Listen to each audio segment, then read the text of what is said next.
নতুন একটা সিলভার চীনা হাঁস এই প্রথমবার ডিম দিছে।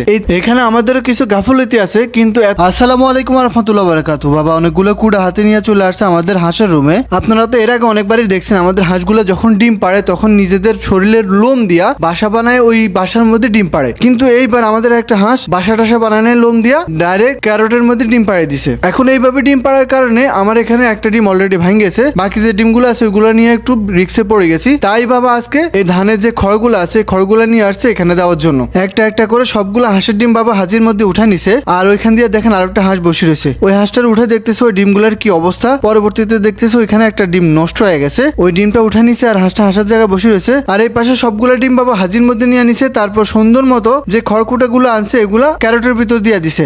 তারপর একটা একটা করে হাঁসের ডিমগুলা বসায় দিছে। আশা করি এখন আর ওই হাঁসের ডিমগুলা নষ্ট হবে না, মানে ভাঙবো না। হাঁসটা সুন্দর মতো তা দিয়ে বাচ্চা ফুটাতে পারবো। আমাদের ইনকিউবেটরের মধ্যে অনেকগুলো টার্কির ডিম ছিল, ওই ডিমগুলা কখন ফুটবো এটা আমাদের ঘরের যে গিন্নি আছে সে ভুলে গেছে। আসলে তার দোষ নেই, আমাদের এদিকে ধানের প্রচুর পরিমাণ কাজ চলতেছে। ওই কাজের ব্যস্ততার কারণে ইনকিউবেটর আসি সময় দিতে পারে নাই, ইনকিউবেটর আসি ডিমগুলা তদারকি করতে পারে নাই, তাই এই সমস্যাটা সৃষ্টি হয়েছে। দেখেন সেটার মধ্যে টার্কির ডিমগুলা ফুটে গেছে, মানে এই ডিমগুলা হ্যাচারের মধ্যে নেওয়ার কথা ছিল আর একদিন আগেই, তখন নিতে পারে নাই। আর আজকে ডিমগুলা ফুটে দেখেন কতগুলো নিচে পড়ে গেছে, কতগুলো ট্রের মধ্যে আটকে গেছে। তো কিছুই করার নাই, মাঝে মধ্যে এরকম অঘটন তো ঘটেই খামারে। এখানে আমাদেরও কিছু গাফলতি আছে কিন্তু এত বেশি ধানের কাম, মানে এত বেশি ব্যস্ততার মধ্যে আছে ধানের কাম নিয়ে এদিকে সময় দেওয়ার সময় হইতেছে না। একটা একটা করে সবগুলো টার্কি বাচ্চারা হাজির মধ্যে নিয়ে হ্যাচারের মধ্যে রাখি দেওয়া হয়েছে। আপাতত এরা 24 ঘন্টা হ্যাচারের মধ্যে থাকবো। আমরা প্রথম 24 ঘন্টা হ্যাচারের মধ্যে রাখি, ব্রুডিং করার চেষ্টা করে এরপর কার্টুনের মধ্যে ট্রান্সফার করি। মোটামুটি সবগুলো ডিম থেকে টার্কি বাচ্চা ফুটি বাইরেছে, কিন্তু দুর্ভাগ্যবশত একটা ডিম থেকে একটা বাচ্চা ফুটি বাইরে হতে পারে নাই, মানে সে দুনিয়ার আলো দেখতে পারে নাই। বাকি বাচ্চাগুলো হ্যাচারের মধ্যে আছে। আর এই বাচ্চাগুলো যাতে সুন্দর মতো বড় হইতে পারে তার জন্য আমরা তাদেরকে বিভিন্ন ধরনের সাপ্লিমেন্ট আজকে থেকে দেওয়া শুরু করব।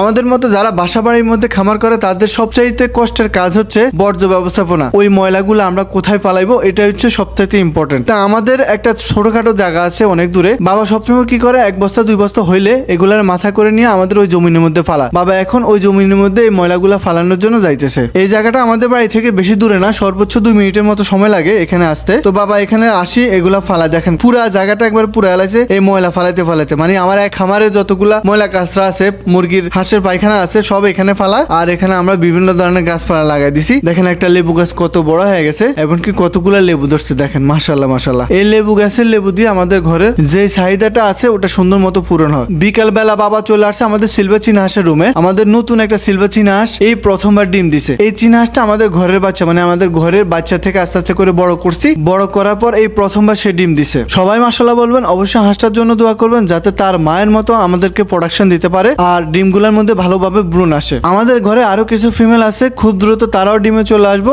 আর তারা ডিমে আসলে অবশ্যই আমি আপনাদেরকে আপডেট দেওয়ার চেষ্টা করব।